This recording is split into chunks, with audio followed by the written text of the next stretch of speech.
Hello, everyone. Sorry if we started a couple of minutes late. My name is Jeff Tucker with Tucker Company Worldwide, and I'm happy to welcome Peter Tirschwell. Peter is one of the foremost experts in ocean freight network, like really no one I know in ocean freight. And obviously, ocean freight is one of the main subjects that we're talking about every day in popular media, in the White House, and around our dinner tables. So Peter, maybe before we start, if we can just have you share just a touch about IHS Markit and what you do there and what they do. Yeah, terrific, Jeff, and thank you for having me on today, and delightful to be with you. IHS Markit is a global information analytics company with a tremendous amount of subject matter expertise across multiple markets, including obviously transportation and logistics and supply chains, but also energy, automotive, petrochemical, and other sectors. And so it's fundamentally an information company, and our team at the Journal of Commerce, we sort of feel that we slot right into that, being sort of subject matter expert journalists, if you will, very deeply entrenched in international transportation and logistics. Awesome. And we are avid readers here of the Journal of Commerce, and have a great relationship with your staff, and really see JOC as the best out there doing what you do. So thank you for all that you do in that regard. Peter, we'll start with that number we keep hearing about, and folks, apologize for the video. We're having a slight trouble with video this morning, which is the reason we started just a minute or two late. But Peter, the number of ships, what are we seeing today in LA Long Beach and that sort of thing off of the coast? Do you have a number? The numbers become a little bit hard to nail down because they have changed the anchorage rules, and they're trying to keep ships much further offshore, and so it's a little bit harder to get a true picture of the number of ships that are off the coast. And it was just 2.5 weeks ago or so that the number of container ships waiting for berth at LA Long Beach hit an all-time high of 86. Think about that, 86 container ships waiting for a berth off of the largest container gateway in North America. Maybe the number has come down a little bit, but we don't really see at this point any kind of meaningful decline in that backlog. So there's probably fewer ships that are within view of somebody on the shore. There's definitely more that are out there over the horizon. There are more that are coming from Asia, and it's unfortunately not at all clear yet that the efforts, for example, that the administration has been driving to reduce the number of long-dwelling containers on the marine terminals, which in turn should open up terminal space for more ships to come in and be unloaded, that number is meaningfully declining. Yeah, Peter, just on that subject for a second, I think there's a misunderstanding as to what our government might be able to do in a short term to fix this. Could you just maybe address that? There is no, I'm not aware, maybe you are, of a silver bullet that the government can just say, okay, this is what's going to happen, and boom, it fixes. What are your thoughts there? I agree completely, Jeff. I mean, look, you got to understand and appreciate the politics that are involved. The administration has taken a hit on approval ratings. They have midterm elections coming up in less than a year now. they know that that one of the reasons why their approval ratings have taken a hit is inflation, and that inflation is intricately connected to bottlenecks in supply chains. So inflation is not really linked all that directly to high freight rates, but it certainly is linked to bottlenecks in the supply chain that is creating price pressure for consumers. So you can certainly see the motivation, and you can certainly see why the White House assigned a port envoy and has really been rallying the troops at a gateway like LA Long Beach to try to resolve the problems. But as you say, there is no clear silver bullet. I mean, in mid-October, they announced with great fanfare that the ports are going to convert on a dime to a 24/7 operation. Well, that's been virtually impossible to implement in the near term. Now they're all admitting that it's going to take time to do that.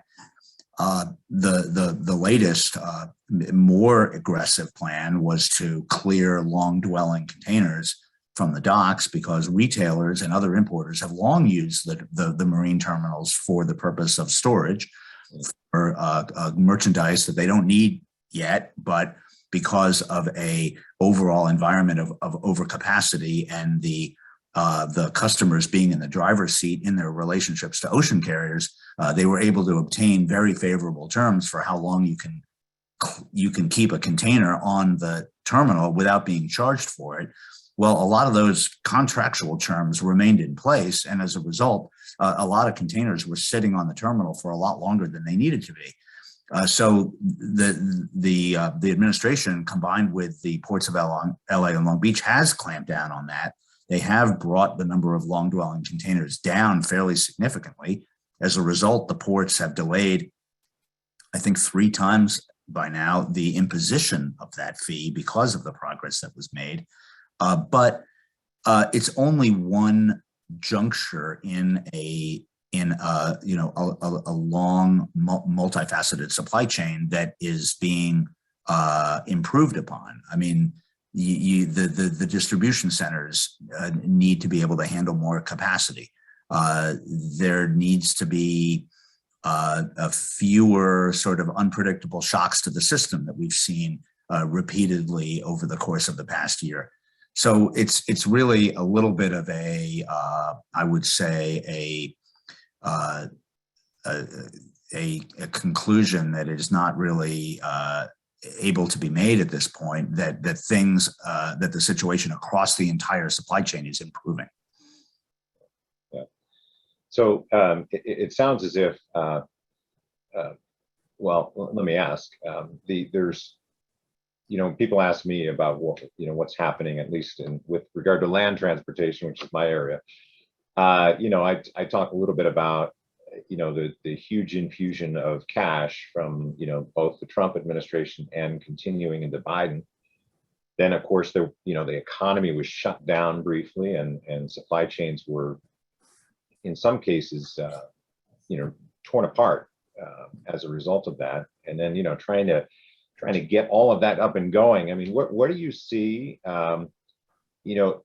How much of this is a hangover, so to speak, or the price we're paying for all that cash that we pumped into the market, and how much and how much do you feel like maybe structurally our infrastructure might be broken? Well, I mean, I think, Jeff, that we knew that the ports were very fragile even before the pandemic. Every time there was a sort of unexpected surge of freight arriving at major seaports, there would always be backups. The last time we saw it was at the end of 2018, when Trump had threatened draconian duties on Chinese imports, and the importers decided to get out ahead by importing goods prior to January 1. And so that's why in December of 2018 versus 2017, you saw something like a 25% increase in imports, which is December is usually a very light month. So and that caused backups at the ports. So that's not new. I mean, what is new and very much related to the unique historical event of the pandemic is very abnormal behaviors that have taken hold. I mean, two in particular would be the shift in spending from travel, leisure, and entertainment to home improvement of various kinds, furniture, Pelotons, TVs, you name it, paint, drywall, a lot of which moves in containers. And then the other shift that occurred simultaneously was bricks and mortar to e-commerce, where e-commerce growth saw something in the neighborhood of 5 to 7 years of growth in a single year. And the distribution center capacity was simply unable to handle that type of volume moving through distribution centers. And that's what e-commerce does. It moves through distribution centers and from there to our homes for the most part. And so if you look at, I was talking to Colliers the other day, the real estate brokerage, and they said that distribution center space in the entire Southern California market, which includes the LA area, the Inland Empire, is less than 1% vacancy rate. So there is no space available whatsoever. And you layer on top of that the labor shortage that everybody's experiencing right now. And you can see that the capacity of the system is really not up to handling these volumes. But then you look on the demand side, and this is where one of the reasons why it's very, very hard to envision any sort of return to normalcy, at least in the near term, certainly in the first half of 2022, is the fact that the consumer is in great shape. There's a ton of restocking that needs to occur. Anecdotal evidence is suggesting that the major importers are planning for a big year in 2022, and the reality is that actually the system only has a few months in 2022 to really rebalance itself before the onslaught of another holiday season. So actually, the window to have the system recover is pretty narrow, and therefore also it may not even. The window may not even be that big to begin with, because a lot of companies are going to be moving goods in sooner because of anticipated supply chain disruption. So, so anyway, Jeff, a lot of evidence that to suggest that we're not out of the woods. Yeah. We feel similarly. Peter, we're at 12:15, as according to my my trusty watch here. I wanted to just instruct anyone who's on who would like to ask questions. You can use the Q&A function in Zoom, or go to the chat if you're already there. And because we have now 15 minutes available of Peter's time to ask questions, or let's say up to 15 minutes. If there are not that many questions, we won't take that long. But Peter, maybe I'll as I've given that instruction, I'll maybe ask the first question. And I think it's, I've been looking a lot at what happened during a pandemic early on.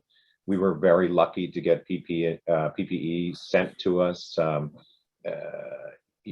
by China. But of course, China is our biggest trading partner, and also, our biggest adversary. So the question, combined with the geopolitical issues, and then of course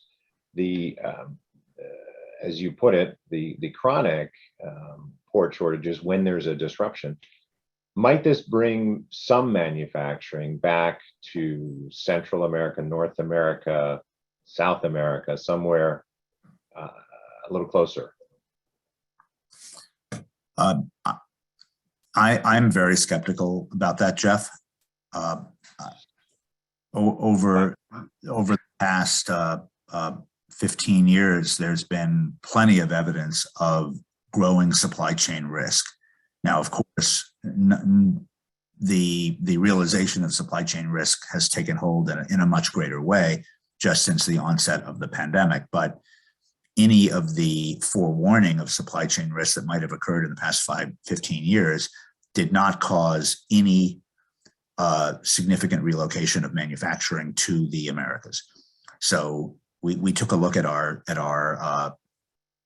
data and found that actually over that period of time, the market share of Asia as a source of U.S. containerized imports only went up.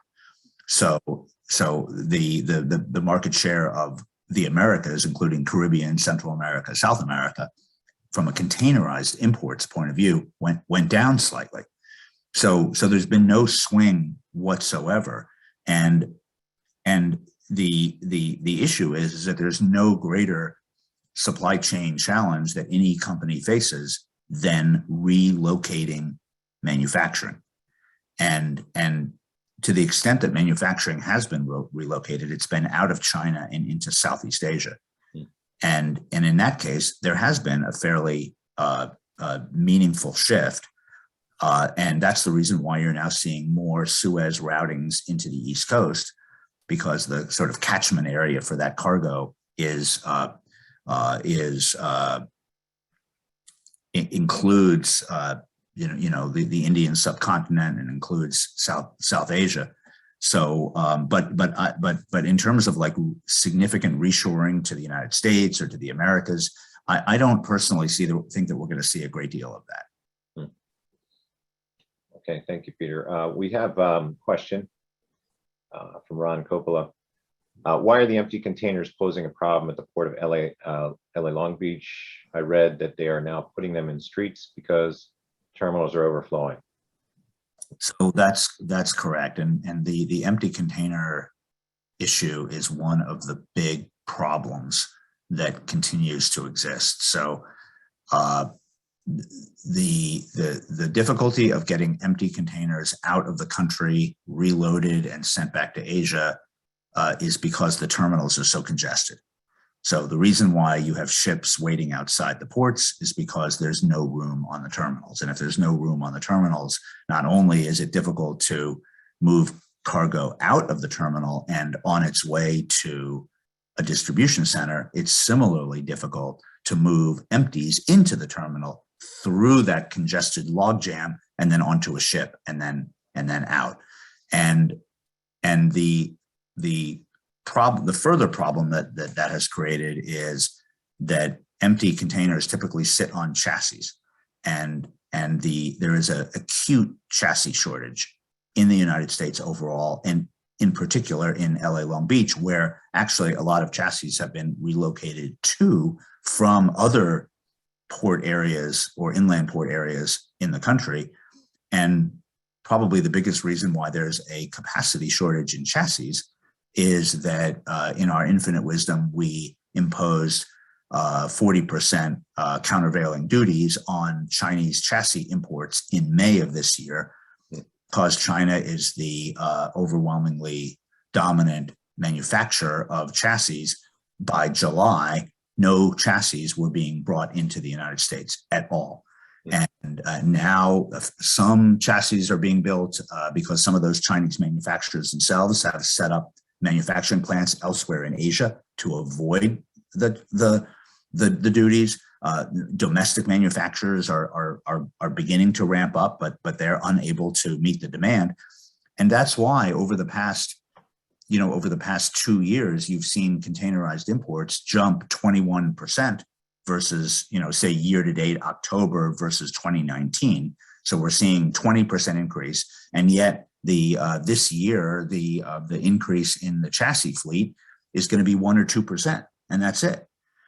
And the chassis leasing companies would do anything to get a hold of more chassis to be able to supply more equipment to the market, but it simply isn't attainable. And that's one of the underlying concerns here that actually has been fairly widely reported by the Wall Street Journal and others. But it's very much a problem right now still. I think it'd be worthwhile to sort of cover, people think about San Diego's nearby, people think about other ports in in in the Pacific Northwest, and can you just just maybe since we've only spoken about LA Long Beach, can you just touch on uh, what some of those other ports are experiencing and what the limitations are, especially with regard to larger ships? Well, the limitations are that the berth space may be available in certain cases, but the connectivity isn't available. So you have to have a chassis to move a container by truck. You have to have rail equipment available, and to have rail equipment available, you have to have a sufficient density of rail volumes that interests the railroad in moving the goods. As a result, you've seen fairly limited ability of importers to use secondary ports. Some of them have been able to use secondary ports for their own chartered vessels. So we've obviously seen a whole phenomenon here of large retailers chartering their own tonnage and in some cases bringing them into secondary ports where they essentially have created a parallel supply chain where they can acquire and supply their own equipment needed to create the onward movement of the goods. In that situation, yeah, it works, but that's not a commonly available solution to the market. It means that you are a very large retailer with significant scale, and you have your CEO banging his fist on the table saying, "Get it done, no matter what." And it's like, all right, well, all preconceived notions about how we move cargo are now completely off the table. And yeah, some of those sort of niche solutions have been created, but they're not widely available to the market. Most importers have their cargo stuck and are now reporting to Wall Street that they're experiencing tens of millions of dollars of revenue shortfall as a result of supply chain bottlenecks. I think I used to describe the pre-COVID supply and demand, at least with regard to consumer goods, as perfect a supply and demand understanding as there ever was, right? And just getting better day by day, right? You would have retailers knowing exactly how much to buy and production.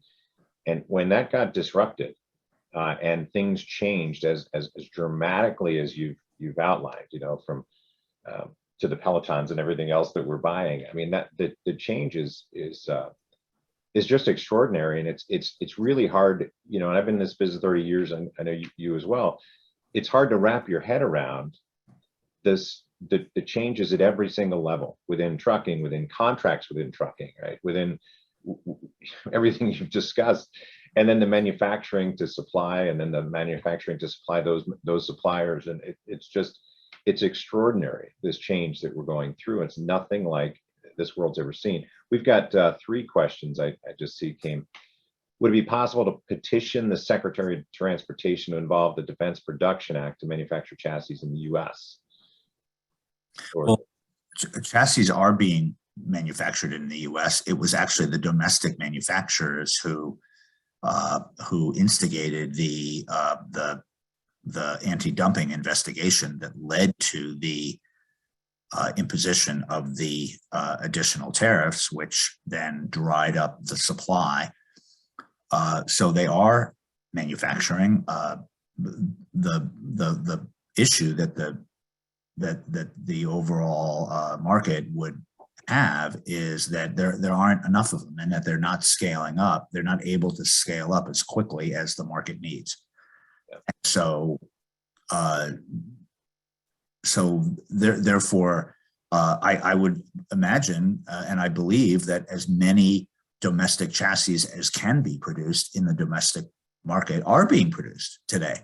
The only problem is that that's not enough. The market needs more in order for the chassis problem, which is one of many, many problems, that particular problem to be, sufficiently addressed with a solution. Yeah. And I mean, for what it's worth as well, those tractor and trailer manufacturers are booked, pretty much through 2022. So those companies that would in theory, be able to retrofit manufacturing to make these are busy, again, trying to keep up with the trucking demand, the demand for trucks and trailers. It's outrageous. The question, I think you've indicated probably through, but I'll ask it. Any idea how many more months before seeing improvements at the Port of LA and other ports? Well, it's going to carry over into next year. There is an anticipation of a pretty strong surge ahead of the Chinese New Year, which is early February, so that we're going to see a busy January. It's to be honest with you, it's the demand side looks pretty strong headed into next year, like we were talking about. The problem on the supply side is that so much capacity is tied up in congestion. So, we talked to and quoted the CEO of ONE, one of the big Japanese ocean carrier, who flat out said there's enough vessel capacity existing in the market and enough containers to carry the goods that are needed right now. The only problem is that capacity on an effective basis has been sucked out of the system when the ships have to wait for 2 weeks outside of the port of LA and Long Beach, or the containers are waiting longer in the port. They're being taken to a distribution center. They're not being opened as quickly. The overall circulatory system of transportation assets has slowed. That's taken capacity out of the system at the time that demand remains very strong. That fundamental fact or disconnect does not bode well for a quick resolution to this overall problem. Yeah, and I'm afraid, at least from the trucking side of the equation, I'm afraid the exact same scenario is present in trucking. With supply chains continually changing and revamping, and people are trying to get the carriers that used to be their core carriers back, and things are by nature, things are in a state of flux in trucking as well. Well, Peter, we are right at 12:30. I just wanted to thank you again and for spending 30 minutes here with us today and talk a little bit about the logjam and these issues. And also, again, thank you from IHS Markit and appreciate all the work that Journal of Commerce does. It's one of my go-to fundamental readings, even back to my father. I ran the business for 32 years. Never miss a Traffic World and Journal of Commerce. So thank you. And I think we are concluded. Great. Thank you, Jeff. My pleasure to be with you. Right. Thanks, everyone. We'll be in touch with the next market update shortly. Have a great day.